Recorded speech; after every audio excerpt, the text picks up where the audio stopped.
This episode of DG's Courtroom is sponsored by Draft, a daily fantasy app where your chances of winning are almost 3 times better than on FanDuel or DraftKings. On Draft, it's draft day every day. You can do a simple snake draft for one day whenever you want. Drafts take just minutes to complete. Download Draft now. Be sure to enter the promo code DFBPOD when you download to get a 100% deposit bonus. And with that, we are off. Welcome to the show for Wednesday, March 1st. March is already here. Amazing. How did that happen? Man, March 1st, 2017. A glorious 11-game slate on tap. An overwhelming 11-game slate, if you ask me. Lots of delicious games to attack. Welcome to the show. I'm your host, the judge, Daniel Green. You can find me on Twitter at DanielAGreen1. And judging by all the messages and evil trolls all over the world tonight, you guys know how to find me on Twitter. Man, this entire day was just bizarre from the moment I got my 3 hours sleep and woke up until basically now. It's been a weird day, and it's a weird basketball night. The second straight night, just a lot of weird things happened on the basketball court, and you should have kind of known it was going to be a weird, quirky night when, a couple minutes in, Durant, Zaza Pachulia, or I should say all-star Zaza Pachulia, bangs into Durant's knee, and Durant's out for the night. And now right now I'm taping this. It's 3:45 in the morning. What's his name? Adrian Wojnarowski from The Vertical is dropping Woj bombs like left and right. He's basically saying now the Warriors fear Durant may be out months, not weeks. He might not be back for the regular season. And that's why they signed Matt Barnes. So craziness is going on even as I'm taping the show. Already if Woj is dropping Woj bombs at 3:45 in the morning, that's pretty intense. We'll get to some of the other madness that occurred in my day as the show goes on today. I have no idea what kind of show this is going to be.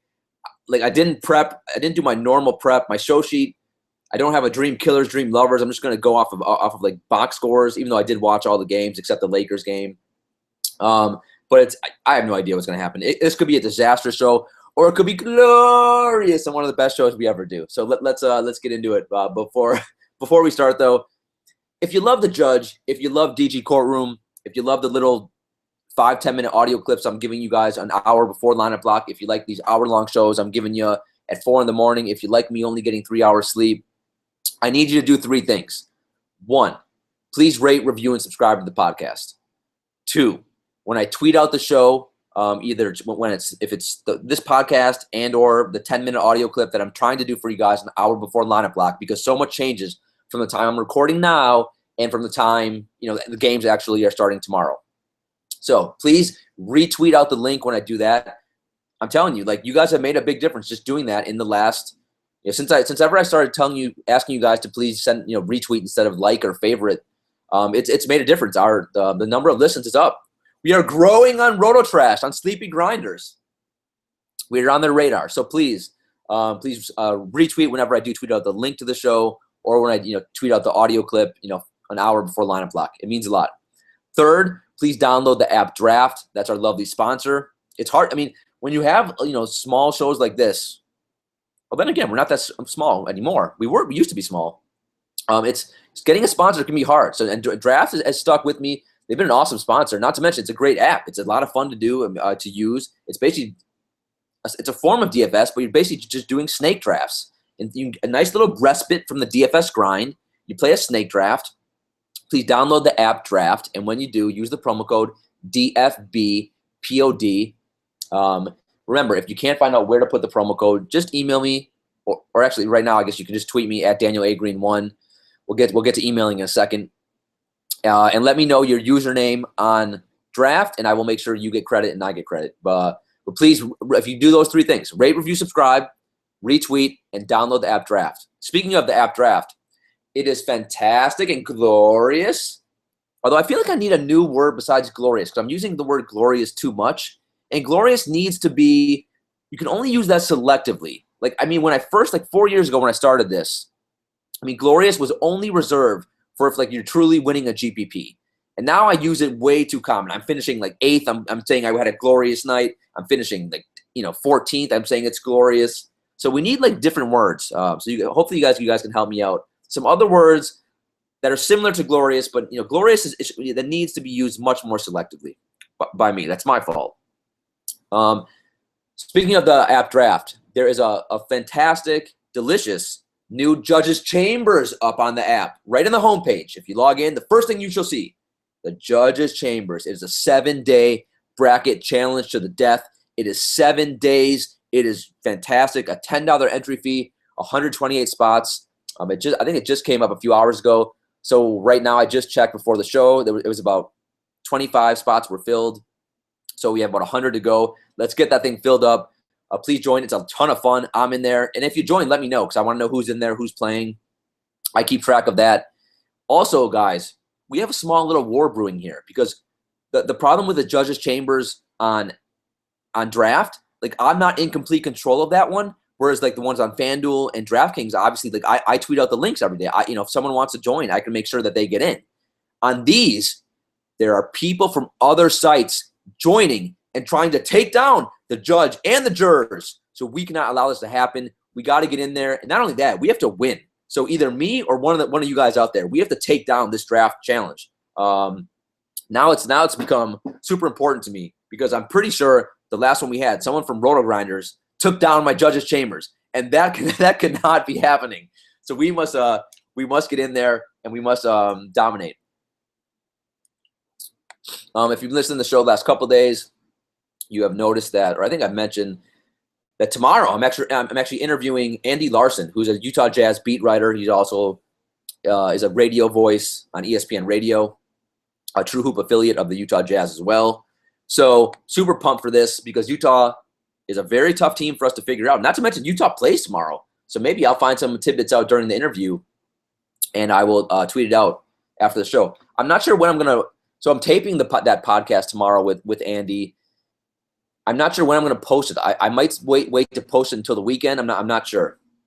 But that's going to be up soon in the next couple of days for sure. And if you guys have any last-minute questions, please tweet at me. I think the podcast, we're officially recording at like 5 p.m. Eastern. So if you have any questions about Utah, it could be DFS questions, obviously. If Favor's the big one for me. What the hell is wrong with him? Gordon Hayward, Ingles, Rodney Hood, George Hill, any of those guys about their style of play, the pace, the rotations, anything you want. But also, if it's just more of a general basketball question about the Jazz, you can ask that as well. Because you can't ask for a better expert on Utah than Andy. So I'm really excited for that. I'm so close to launching the new website. So I have a website right now, dgcourtroomdfs.com, although I really have not been using it except for the power rankings for the chambers. But we have a new website. It's going to be DG Courtroom. It's just about done, and you guys will appreciate this. I think the guy who's really been awesome helping me out behind the scenes with it. I think he hates my guts right now because he wants me to launch it. He thinks it's basically ready, but me, there's 3 things that I need your help with, so I'm bringing this to the listeners. So I want you guys to tweet me your suggestions because let's face it, you guys are in this with me. There's 3 things that I want to put up there, and I don't know much about NASCAR, so I want to have some NASCAR top picks of the day because if Roto Trash, they can be giving you NBA picks when they're not qualified, when they're NASCAR experts. The judge can be giving you NASCAR picks when he's an NBA quote unquote expert. So all I know is Dale Earnhardt Jr. and Danica Patrick. So all you guys, I know some of you do play NASCAR DFS, which actually is fun. I like NASCAR DFS, but I don't play it too much. I did a couple times. But send me some names of some guys who could be some top NASCAR picks for me. I think that would be a funny thing to have on the website. Also, this is crucial. So on the website, we have a standing in the corner team, and we have a bumble, stumble, fumble team. I need a captain of both of those teams. This is what's holding up the website. You can imagine why the person helping me with this is very perplexed. He's like, what's wrong with you? But so you guys know, so every day there's obviously tons of players who stand in a corner who have no usage rates, like Wes Matthews, Otto Porters. So we need more guys who should be on that team. You guys, I want you guys to tweet at me who should be on the standing in the corner team, and also most importantly for that one, who's the captain? Right now, I think Wes Matthews might be the captain of that team, although I'm not certain. Also, so the stumble, fumble, and bumble team is guys who somehow will miraculously end up getting value based on their salary, but it's a grind. So I think the captain of that team is going to be Jay Crowder. But and also that standing in the corner and bumble, stumble, fumble, you could be on both teams. So let me know who you think should be on either of those teams, standing in the corner team and the bumble, stumble, and fumble team, stumbling your way into value every night. Because every night there's guys who do that. It's pretty funny though. Also, let's go. Where are we? All right, let's get to Chambers. What is Chambers, you may be asking? All the new listeners out there, like, what is this guy talking about? All these weird, wacky sounds. Don't worry, if you're new to the show, keep listening. This will all become common language to you very soon. Chambers is just a DFS tournament that we run on FanDuel, on DraftKings, and on the app Draft. We have 3 of them on FanDuel, 20 people each, because FanDuel, they're still not allowing me to increase and have more than 20 people because they're in bed with Roto Trash and they will not help the judge out, which is absurd. But whatever. I'm still working on that behind the scenes. Will that happen? I don't know. But quite honestly, I kind of like the 20 spot feel to the FanDuel Chambers. So it's basically a compilation of some of the best players in all of DFS join the Chambers. And if you look at the competition that we have in there, in both the FanDuel and DraftKings one each night, I'm not lying when I say some of my friends who play professionally enter. We have a lot of lineup providers who basically take this super seriously. And then we have in terms of the average player, from novice players all the way to basically expert players. So a large spectrum of guys. I try to keep the quote unquote top players into the first Chambers because I want the people who are new to have a pretty good shot of winning as well. But it does fill up pretty fast. If you want a spot in Chambers, let me know and I will do my best to get you in. It's not always possible, but I do try my hardest. Remember, I also have power rankings, which I try to update. The DraftKings ones have been updated, but I'm not going to wait to release those until I update the FanDuel ones as well. The judge is just super busy with time, so it's hard for me to do. But they will be done this week, and Friday we will be having a best of the best invitation-only tournament for the people who are at the top of the power rankings in Chambers. So for Tuesday night, the winners, yesterday we had newbies taking some Chambers down. Today we had some veterans. The number 2 ranked player in FanDuel Chamber, the FanDuel power rankings, Jeremier, put up a score of 311. Can he reclaim the top spot? The number 1 player, MG Fresh, who was on a miraculous, legendary run a few weeks ago, had a good night tonight. He finished second. But last week or so, he's kind of this is what can happen in DFS. This happens to all of us. He hasn't had the best week, so maybe Jeremier can overtake him in the power rankings. I'm not sure. We'll see.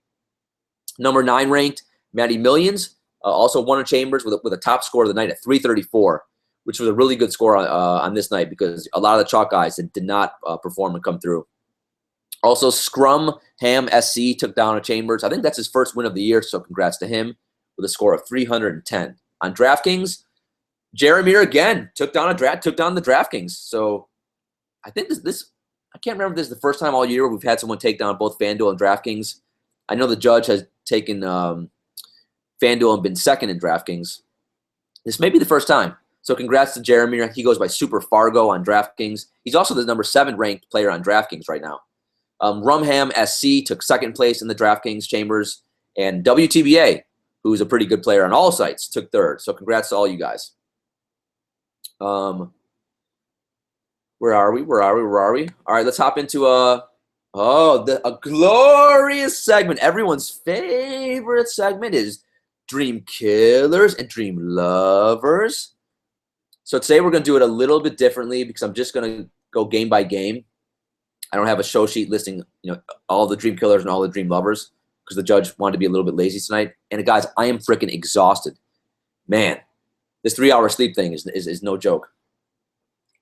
And I get this question at least once a day from you guys, like asking me when do I sleep during the week. So during basketball season, I sleep 6 to 9 a.m. So I get 3 hours. And then occasionally I'll try to get a nap at some point if I can. I mean, sometimes I'll fall asleep during the late game, like I did tonight. I fell asleep during the Lakers Charlotte from 11:30 to 12:30. So I got an extra hour there. But yeah, during basketball season, it's rough. Also, another quick story that I can quick share. So I don't tell many dating stories about my personal life on the show. And I don't know if you listened to when I was doing the podcast last year with Mark Roberts when DFS was illegal in New York. So I couldn't do a DFS show. So I basically just did a DFS a regular basketball kind of season-long fantasy podcast with my good friend Mark Roberts. There we talked a lot about my dating life until I told the story one day about Urban Outfitter Girl. Not sure how many of you are still listening to the show who listened last year. But anyway, I was kind of seeing a girl at the time and had a crush on someone else, and I mentioned it on the show. And I didn't at the time, I did not know the girl I was dating was actually listening to the podcast. But sure enough, she was. And like I woke up to like a text message the next day, and she just laid into me because I had a crush on someone else, and I mentioned it on the podcast. So I don't go too much into dating stories anymore because I'm worried that the girls are going to be listening to the show. But my story for this one is basically the last girl that I was seeing, which basically has now ended. It was funny, like so she basically, and I try to hide this DFS side to me, like because when you're dating a girl, I can't tell them I have this second persona, I have this second like a second job basically where, I mean, during the week I'm basically unavailable, and I'm either I'm doing podcasts, I'm watching all the games, I'm coming up with these wacky things on Bumble Stumble Fumble Team, so. There's not I can't go out that much during the week. I mean, I basically have to be like the best boyfriend or best dating person ever on the weekends when I don't do podcasts. During NBA season, that's all I can give someone right now. What I give up for you? Basically, I'm dating the audience. I'm dating you guys. I'm dating the listeners. That's who I'm dating right now. So anyway, the girl who I was seeing, and and I try to hide this as long as I can. But eventually, like she wants, like a girl want to go out during the week. So let's grab dinner, and I'll have to like come up. I keep coming with like excuses. Or maybe I'll do it on like a Thursday night when it's a small slate. But eventually, like I kind of told her about like the podcast and all this stuff that I'm doing. So she basically was like, "Yeah, that's probably not going to work out." And quite honestly, with me, I didn't want it to work out anyway, so it was a relief. But what I realized: have you guys ever seen the movie Fever Pitch with Jimmy Fallon? Like that's me. I think, and I was, and before the podcast, I was like Googling scenes or YouTubing scenes from that movie because. Because I don't have enough time on my hands as it is. And the guy's name in the movie was Ben Reitman, and that's me. The judge is Ben Reitman. And if you remember, first of all, it was a pretty good movie. I think it came out in 2005, 2006. And basically, like Jimmy Fallon is like the best, and it's also Drew Barrymore's in it as well. He's like the greatest boyfriend in the world, but not during baseball season because he's a Red Sox fanatic, and he goes to every Boston Red Sox home game. So during like the baseball season, he can't really be a good boyfriend at all. And that's like me. During NBA, I can't be a good boyfriend. But once NBA ends, then I can. So like in I guess like the spring or I guess late spring or in the summer and maybe early fall, I can be a glorious boyfriend. But during NBA season, I cannot. So I am Ben Reitman. If you guys want to call the judge, aka Ben Reitman, or come up with some nickname based on that Fever Pitch movie, we could easily do that. Anyway, but that was funny. All right, let's go into Dream Killers and Dream Lovers, though. I don't know how I got sidetracked onto that. So the game that everyone wanted to target tonight, and rightfully so, was Wizards at Golden State. And if you look at the box score, like 112, 108, so it did not hit the 230 over under, but it still had like a 220 over under, which is not bad. And you're like, wow, that's a decent game. The game stayed close. That's good. But did this game live up to expectation? Not really. Unless you were fortunate enough to play either of the Markieff brothers, either the Morris brothers. Markieff and Marcus were phenomenal this night. But Markieff for Washington was, I think he put up close to 50 FanDuel points. It was ridiculous. But for Golden State, as I kind of mentioned at the top of the show, it happened 2 minutes into the game. Zaza on defense ran into Durant. It looked like his knee just kind of buckled. And he kind of went right to the locker room, no one was really sure how bad of an injury it really was. And I guess we still don't know. Well, we'll find out when he's getting an MRI on Wednesday, so we'll find out maybe by the time you're listening to the podcast. But so Durant played 2 minutes. So if you played him, soul crusher, I mean, it was heartbreaking. And he was surprisingly, though, he was around 20% owned. And for Durant, that's pretty high ownership for him these days. He was about 20% in like the slam on FanDuel. I had a not a ton of exposure, but a little bit. He did definitely killed a few of my lineups. But then again, Jimmy Butler killed the rest. But you played him, Soul Crusher. Draymond Green decided he wanted to have a good game again. Just super annoying because I did not have a ton of exposure to him unless I had a game stack of this game. Steph Curry, the second consecutive night, he was kind of underwhelming. Like the second Durant went out, Steph and Clay get monster usage bumps. So I was praying that both of them would have monster nights because I had a lot of exposure to both those guys, especially Curry. And he gave me like 40 FanDuel points, which was fine. He had a horrendous first half. In the third quarter, he came to life. But still, at his salary, giving you 40 FanDuel points on this slate, it really wasn't enough. Clay was dreadful. Clay shot 5 of 20 from the floor, 3 of 13 from three-point range. And Steph was 2 for 9 from three-point range. And yet, I mean, on Monday, Steph was 0 for 11. So the last 2 games, Steph has been 2 for 21 for three-point range. Just super bizarre. I mean, best shooter in the NBA. I mean, just stuff like that happens. I mean, the shots were there for both those guys. If you told me Steph and Clay are both going to get 20 shots, sign me up. It just didn't work out. On the Washington side, like is John Wall the greatest player of all time who just can't shoot the ball ever?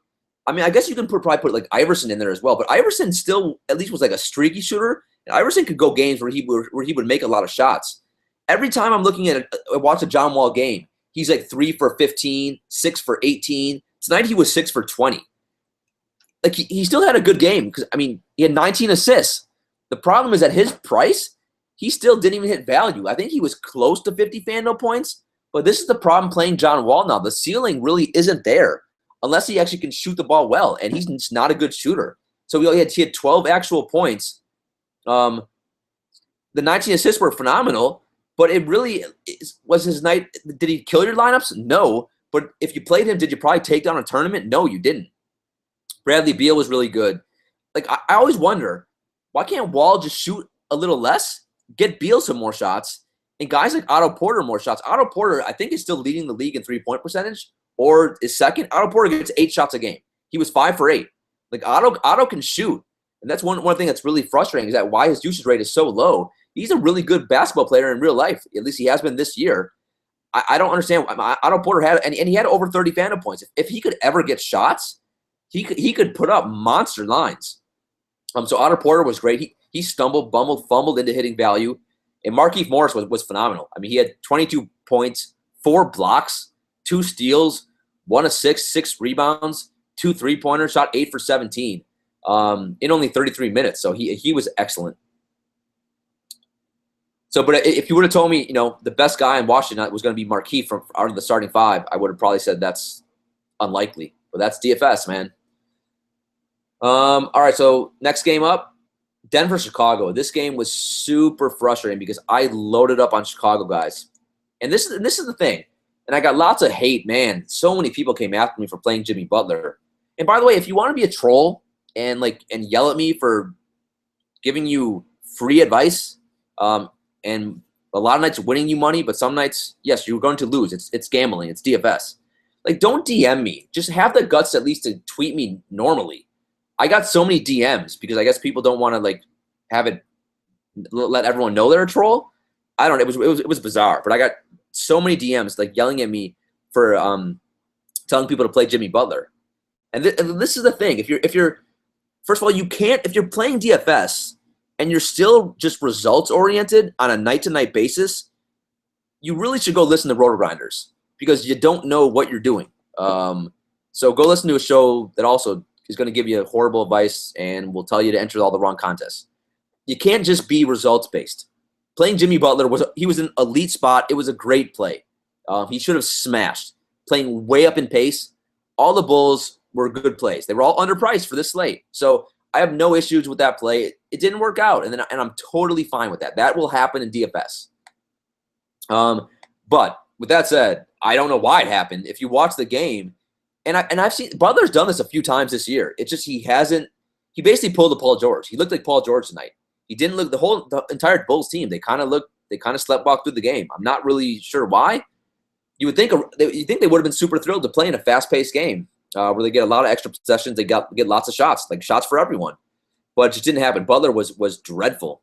Shot 3 of 13 from the floor. only 8 actual points. He was basically basically worthless. The only reason why you still won money if you played Butler, and I was able to win some money in some lineups, was because Durant put up 2 FanDuel points. No, actually, Durant put up -1 FanDuel points because he played 2 minutes, had 1 turnover, and that's it. So, and like I think 70% of people on FanDuel at least played either Butler or Durant. But Butler was really bad. Dwayne Wade wasn't horrible. I still saw him in a lot of lineups that won some pretty big money. But because it was a blowout, he only played 28 minutes. He had 19.6 assists, 4 rebounds. He was okay. Bobby Portis, best game he's played so far in starting. He came to life, which sucked because that limited Mirotic's minutes. Bobby Portis got extra minutes, and everyone, including me, was on Mirotic because Mirotic's last 2 games has been great. I mean, Mirotic played almost 40 minutes 2 games ago. In the last 2 games, he was averaging over 30 minutes. So Mirotic only got 20 minutes. So that was to me, Mirotic, even though he was cheap, he was a dream killer for sure on this slate. 20 minutes, only 6 points, only 4 shots. That sucked. Rondo was the best player for the Bulls, which I actually had a lot of Rondo exposure. If you listen to both the podcast last night and my short audio show that I tweeted out around 6 p.m. Eastern, I did like Rondo in this up and down game. This was the perfect style of play for him, and he was the only guy for the Bulls who showed up. What was surprising, he took 15 shots. That I did not envision.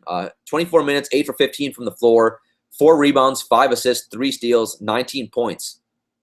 I mean, the reason why I also liked him is that the Bulls are basically on the verge of waiving Isaiah Cannon and I think waiving MCW. So that's going to open up minutes for Rondo to at least play 24. A guy like Grant, I guess, but I guess ultimately they're going to want to give Cameron Payne minutes. And if you watch Cameron Payne, how many pounds does he weigh? Can he weigh more than like 78 pounds? That guy is so small. For Denver, Jokic was a beast. The Bulls had no one to defend him. He did whatever he wanted to. He had a triple-double. And that's one of the best parts about playing Jokic is he's not only scoring dependent, he only took 10 shots. He had 16 rebounds and 10 assists. He was great. He's still so expensive, though. I don't even know if he hit value. I think he was close, but I think he's a little under 50 FanDuel points. Gallinari and Chandler were both good, and that's why I mentioned on the show yesterday, like there's days where Jimmy Butler defense just isn't even that elite. Gallinari shot 7 of 10, and Wilson Chandler shot 6 of 13. It's just bizarre. And Gary Harris is just dirt cheap. I don't know why his price doesn't rise. He was excellent again. He gave you 30 FanDuel points again. He's basically been like a lock and load for 30 FanDuel points at his salary right now. And I can already tell you on this slate on Wednesday, his price didn't go up again. So he's in play again on Wednesday. And Will Barton was really good as well in his 29 minutes. A lot of Denver guys did well. No one from Chicago besides Rondo. In the game of the night that annoyed me the most, Portland-Detroit. Of course, this game goes to overtime. Of course, Judi Dench, Damian Lillard decides to show up.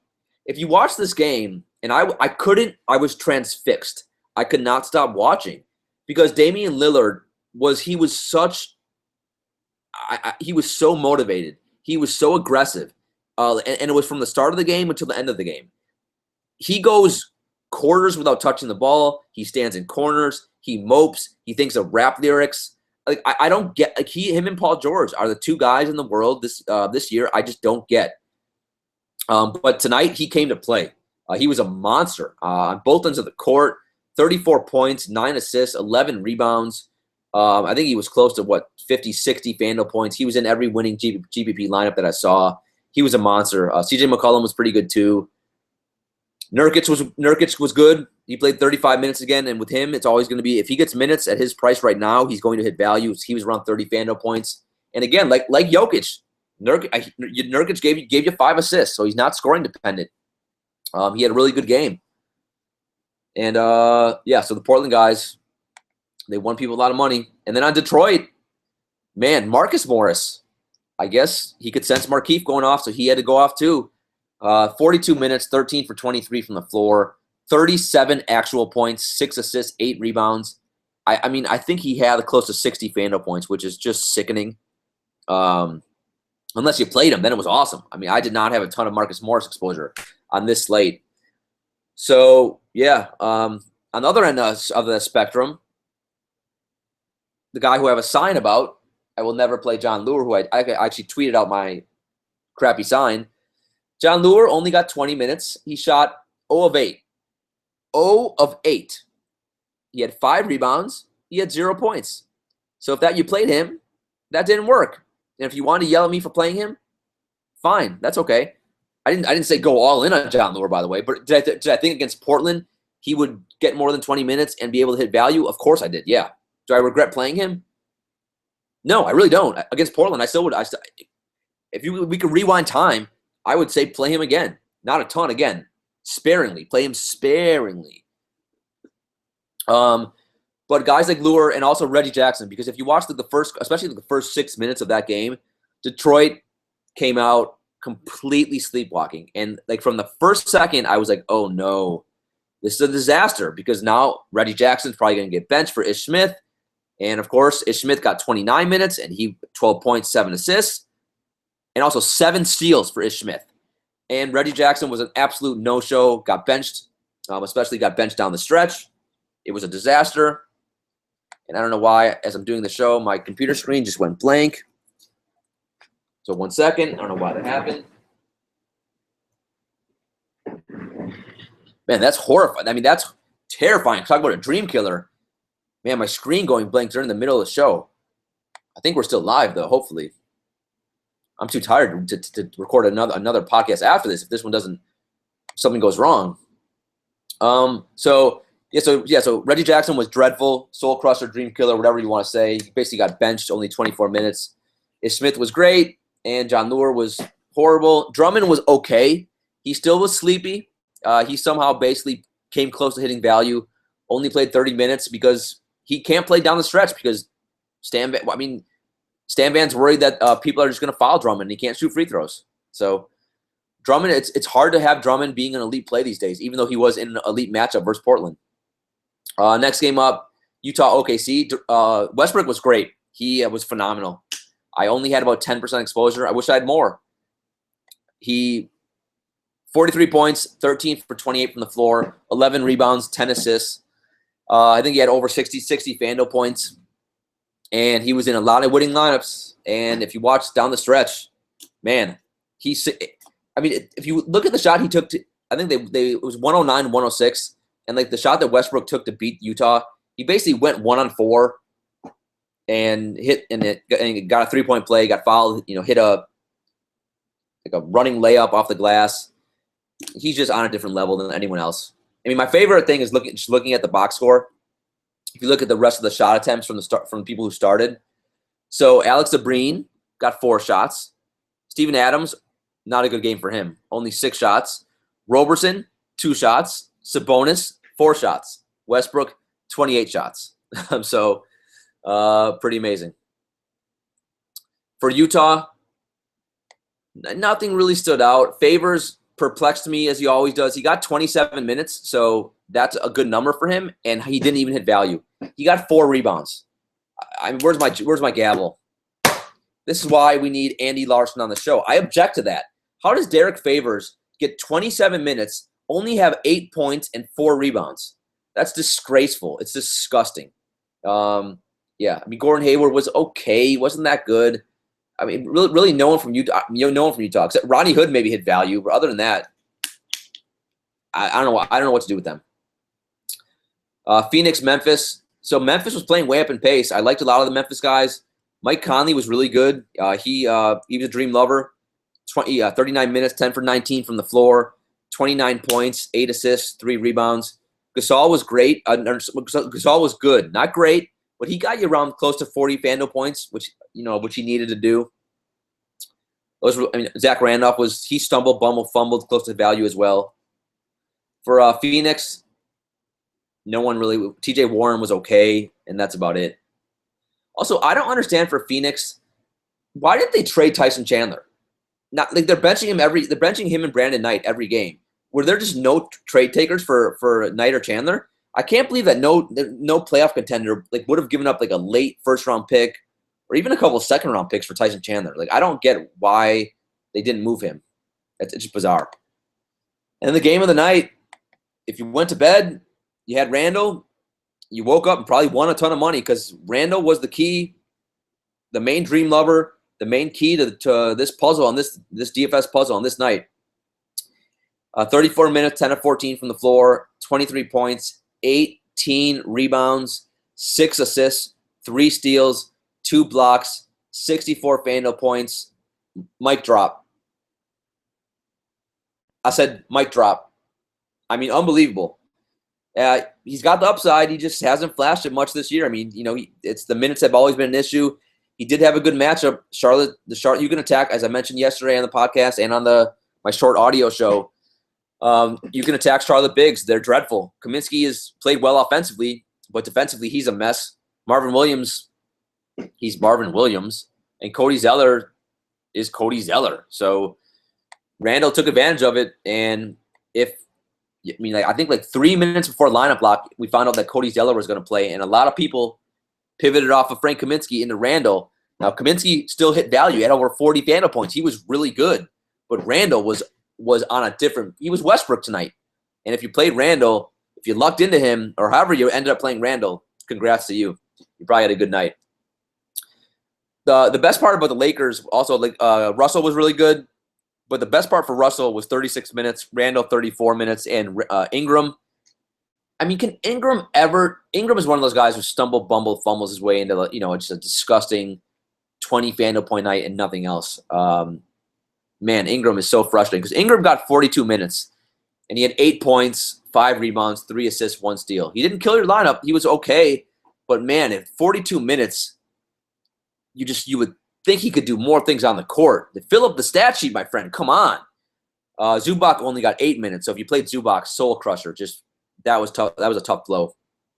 But the good news is going forward, the minutes for the young guys, the 36 minutes for Russell, 34 for Randall, and 42 for Ingram. That's fantastic. All right, injury news for Wednesday. 11 games. Let me drink some water. Dear God, I'm tired and exhausted already. Now remember, on an 11-game slate, we're in Sri Lanka. Why are we in Sri Lanka, you may ask? Because Sri Lanka is one of the top cities in the world in terms of romance, in terms of options. If you're single, the number of options is phenomenal in Sri Lanka. I don't know why it is. I've never been to Sri Lanka, but now I want to go.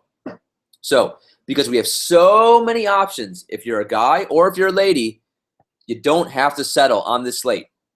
Beautiful women are beautiful guys, beautiful people are everywhere. So remember, the slate dictates what we do. Don't settle. You're in Sri Lanka. Every position is loaded on this slate. Hernan Gomez is questionable, or actually doubtful for the Knicks. So I'm not sure what the Knicks are going to do. I mean, I guess Kyle O'Quinn is going to be a good play. Maybe even an elite play, which is scary because he wants to foul everyone. He's committing fouls right now in his sleep. Maybe the Kuz will get some extra minutes as well for the Knicks. Lance Thomas. Orlando. It saddens me that I'm so giddy. It's 4:22 a.m. now on a early Wednesday morning, and I'm super giddy to play Orlando guys on this slate, which scares me because it's 11 games and I'm in Sri Lanka. So why do I want to play Orlando guys? Well, C.J. Watson is questionable and Aaron Gordon are questionable. If both those guys are out, Orlando only has really 3 guys that can score. Fournier, Vucevic, and Terrence Ross. All 3 of those guys are pretty cheap. So all 3 of those guys I can play. And then you got Elfrid Payton, the captain of the Magic Mountain team, who is going to be in play as well. For Dallas, Wes Matthews is out, so Seth Curry, elite play on this slate. DeMarcus Cousins is going to be suspended on Wednesday because he got another technical foul. So we're back to the old school Pelicans with Drew Holiday and Anthony Davis. The difference is now, remember, the Pelicans traded away Buddy Hield and Langston Galloway. So who the hell else is going to shoot? Drew Holiday and Anthony Davis, they're going to get every shot in the world. I mean, I guess you have guys like E'Twaun Moore, maybe a Tim Frazier, a Dante Cunningham. I don't know, but either way, Anthony Davis and Drew Holiday, I mean, man, the usage rate is going to be skyrocketing on this slate.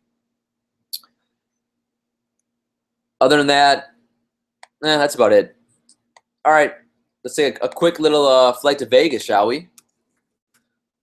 Lots of juicy, delicious games on this slate. There really are.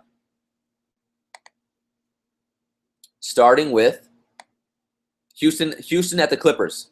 232 over under, and the Clippers are favored by 1 point. CP3 is back now. So, man, you can stack this game. You can play everyone from this game. It's just CP3 and Blake and DJ on the Houston side. Harden, Ariza, Ryan Anderson, Eric Gordon, Lou Williams. It's just a fantasy gold everywhere. The Clippers are the team that I prefer the most because they're the ones playing up in pace, obviously. Denver at Milwaukee. So I tried to play the Bulls and take advantage of Denver on Tuesday. Did not work out. Is that going to deter me from doing it on Wednesday? Hell to the no, it will not. 226 over under. Denver at Milwaukee. Denver on a back-to-back. The Bucks are 3-point favorites here. Bucks playing way up in pace. So Giannis beat. I'm not sure if Beasley's playing. I didn't see him on the injury report, but I think Beasley's out. So, man, who else from the Bucks is going to score? Greg Monroe? Brogdon. Brogdon could be an elite play on this 11-game slate, believe it or not. Cleveland at Boston. Really good game. Boston could get the number 1 seed in the East. Cleveland's favored by only 1 point. 221 over under. Isaiah, Crowder, Al Horford, maybe even. His price is dirt. He's dirt cheap. Marcus Smart. I think Avery Bradley's back, so probably not Marcus Smart. But obviously LeBron and Kyrie on the Cleveland side. Brooklyn, Sacramento. So Sacramento playing way up in pace. 215 over under.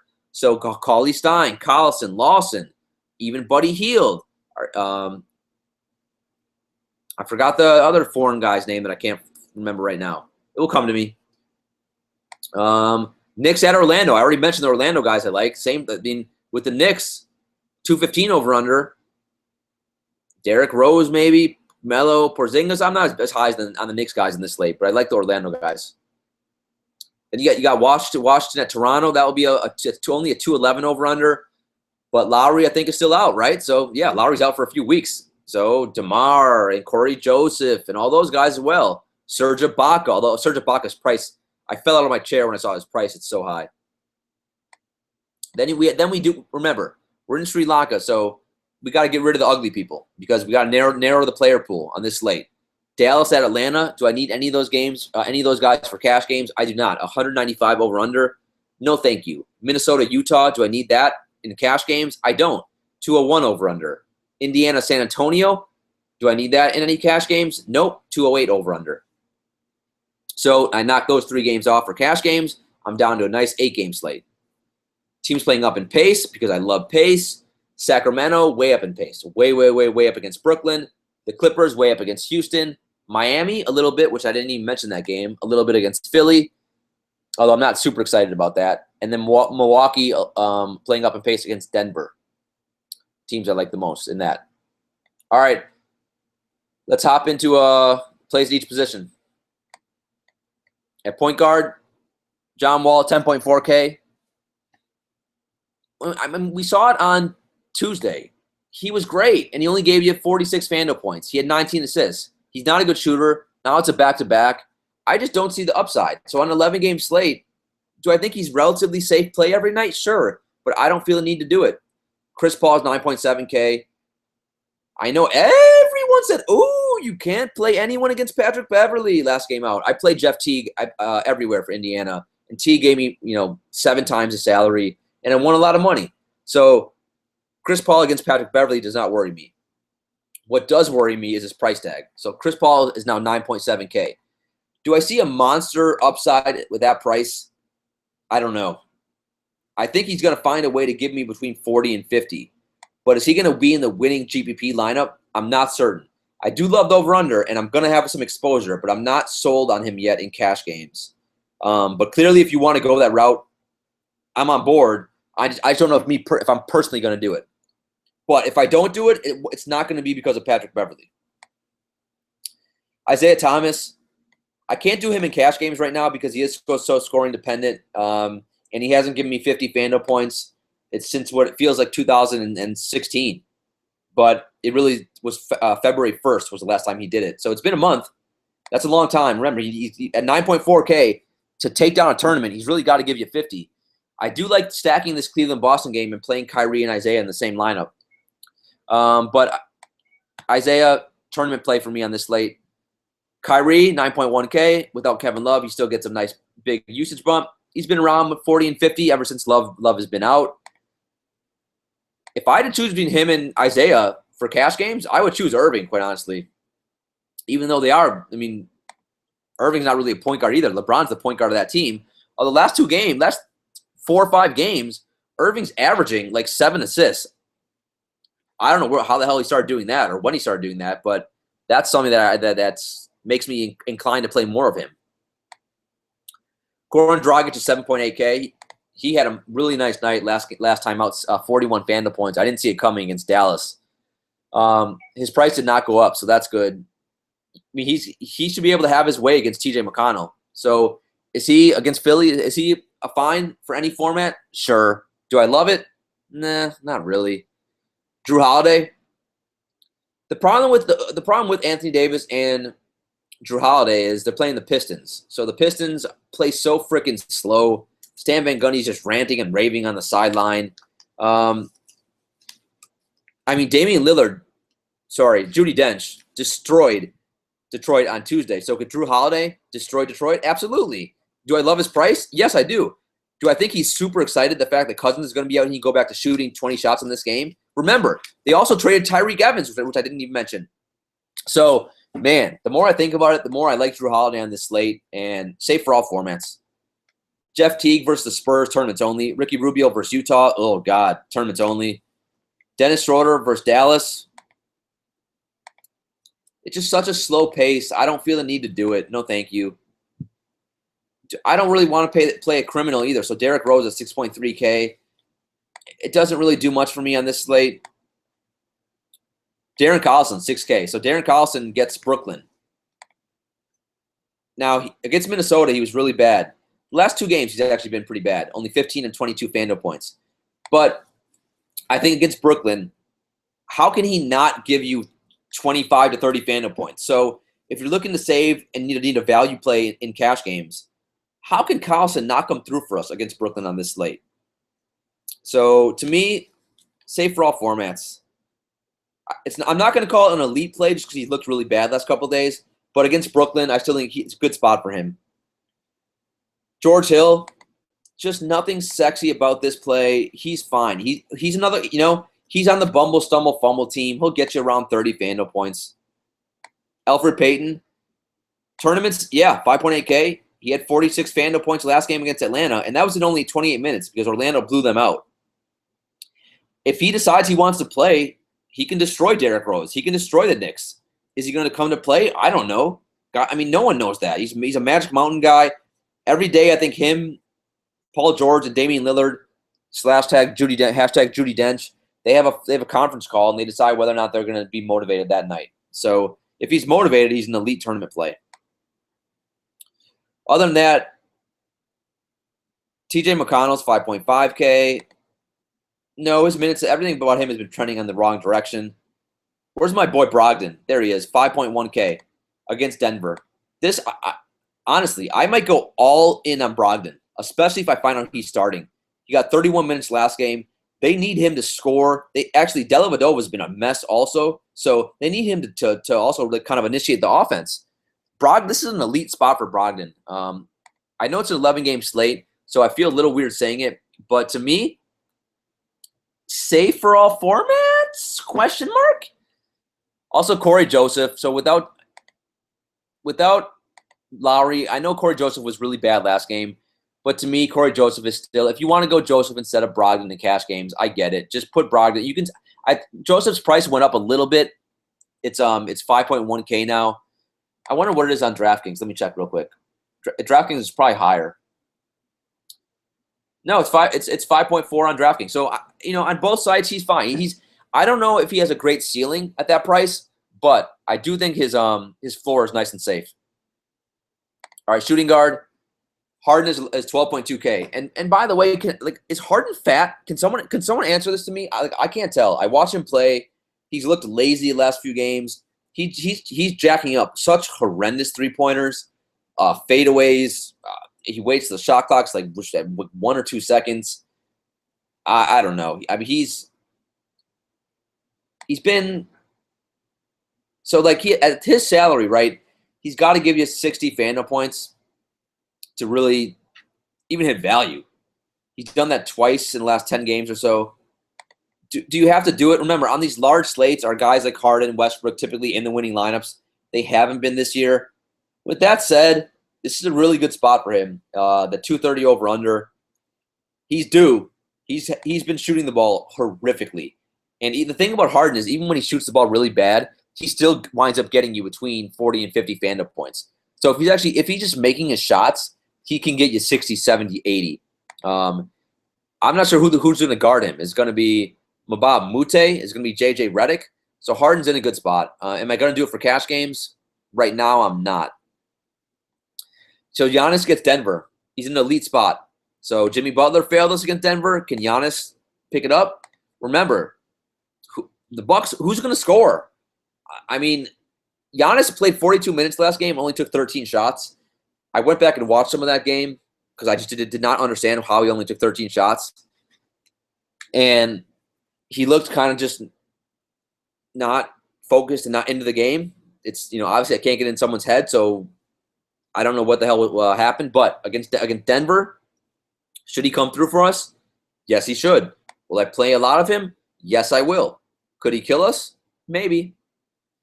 Wow. Okay, so DeMar DeRozan is 10.2K. We know he's got a 40% usage rate without Kyle Lowry. But that's expensive, man. So he's got to give you 50 FanDuel points to pay that salary off. He's a one-trick pony. He doesn't pass the ball ever. He takes horrendous shots. So if he has a bad shooting night, he could kill our night really fast. That's a hefty price tag. I got to think about what to do on that. Maybe by the time if I can do a short video or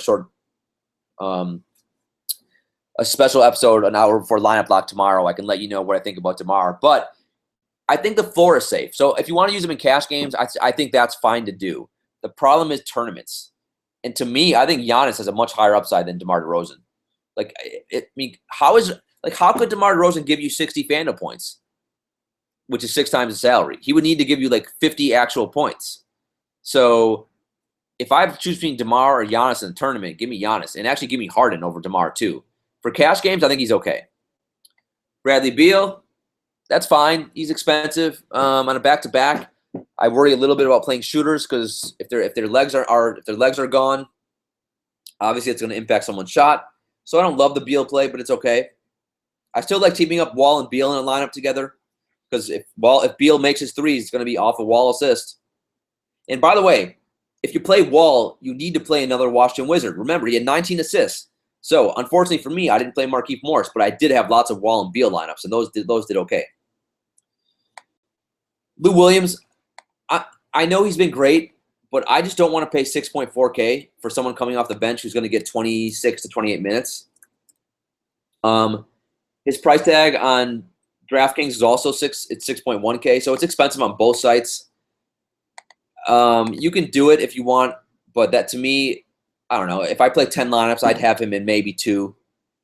I'd much rather play Seth Curry. Seth Curry's going to get 35. Remember, Wes Matthews is out.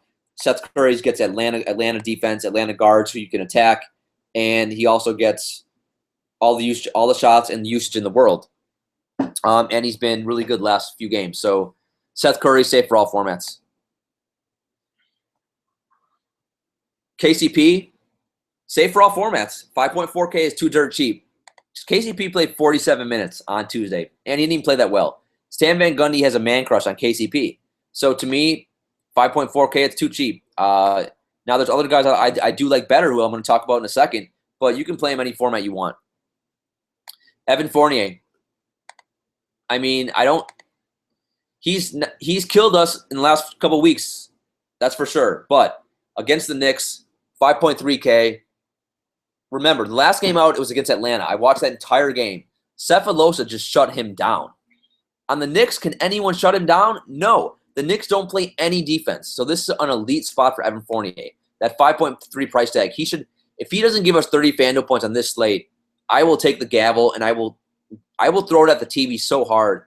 I'm worried about the gavel, the TV, I'm worried about many things because I'm going to be throwing all kinds of stuff because I love that play. Eric Gordon, I like this play. He's so much cheaper than Lou Williams. They're getting, the same amount of minutes, same amount of shots. Right now, Eric Gordon just hasn't been making his shots. That will change eventually. So Eric Gordon, I like him for tournaments. Buddy Hield is 4.4K against Brooklyn. Sign me up for that. There's so much nice value at shooting guard.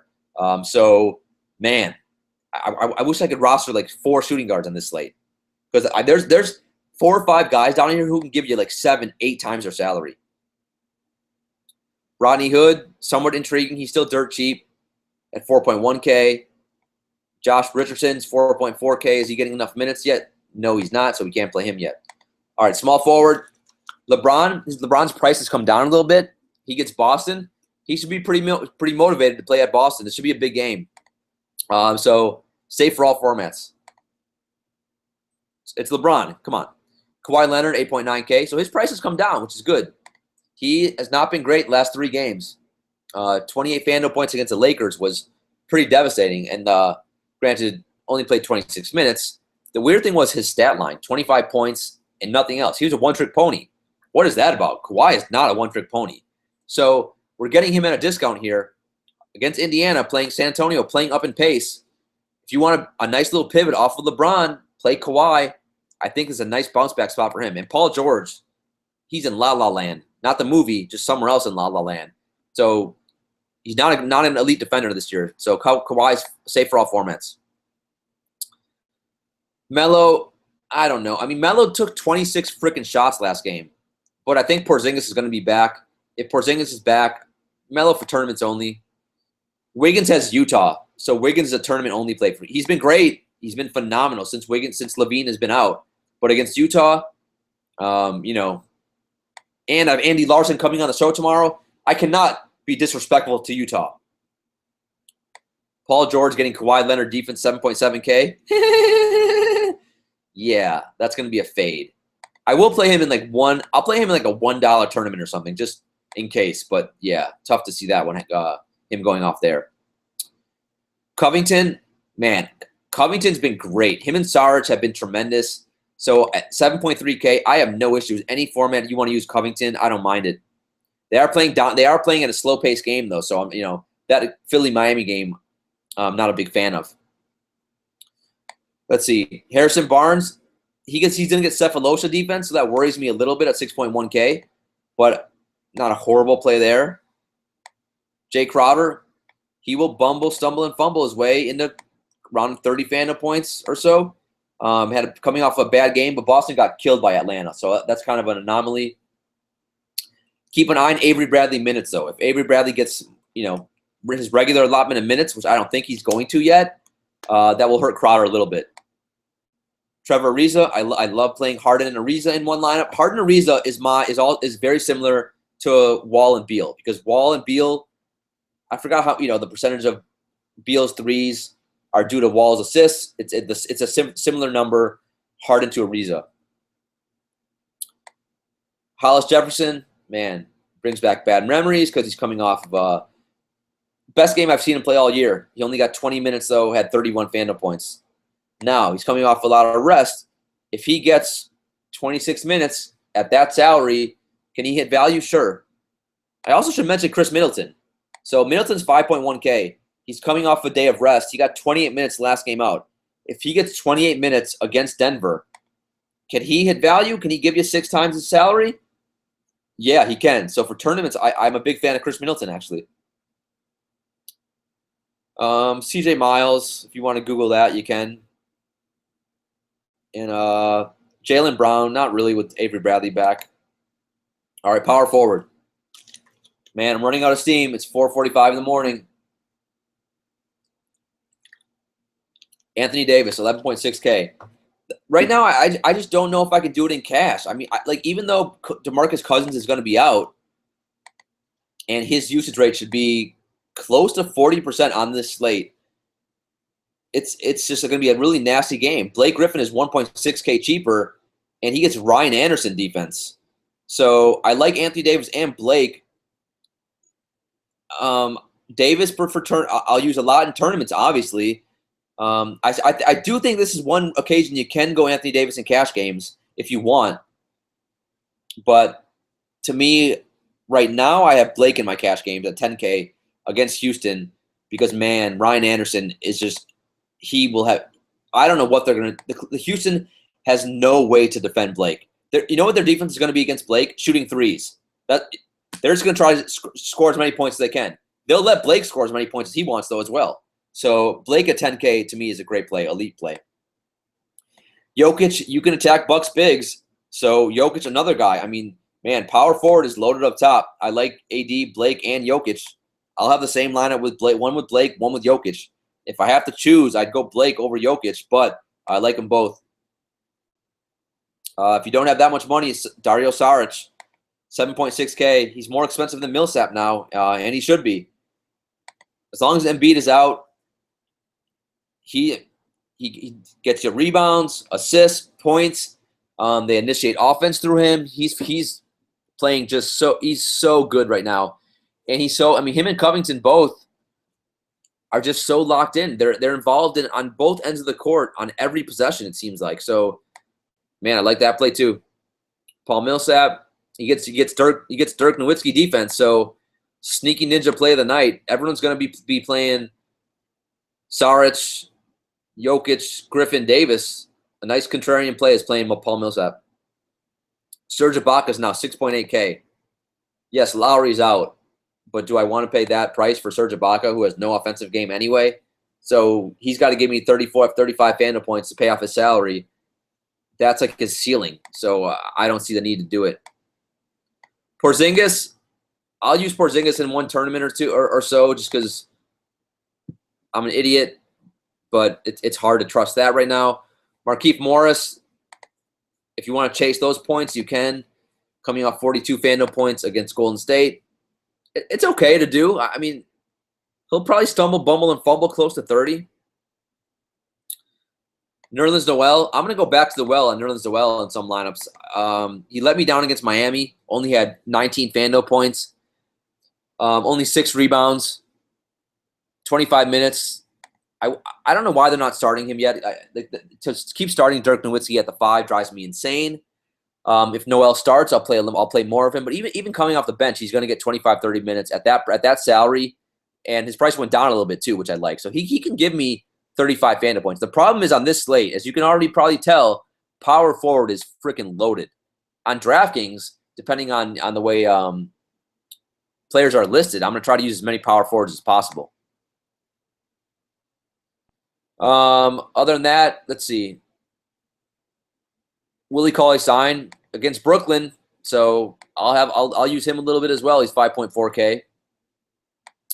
And then I'm not going to go digging for too cheap at power forward because it's just the opportunity cost is going to be a killer if you try to punt and it doesn't work out. But maybe a little bit of Ryan Anderson because he's 4.7K. I will not be playing John Lure on this slate. And that's about it. All right, center. Towns is 10.5K, but he's going to run into the Rudy Gobert, and that's no joke. I actually want to watch this game and see how he does, but am I going to play him in DFS? Not a lot. I'll play him in like one lineup just in case.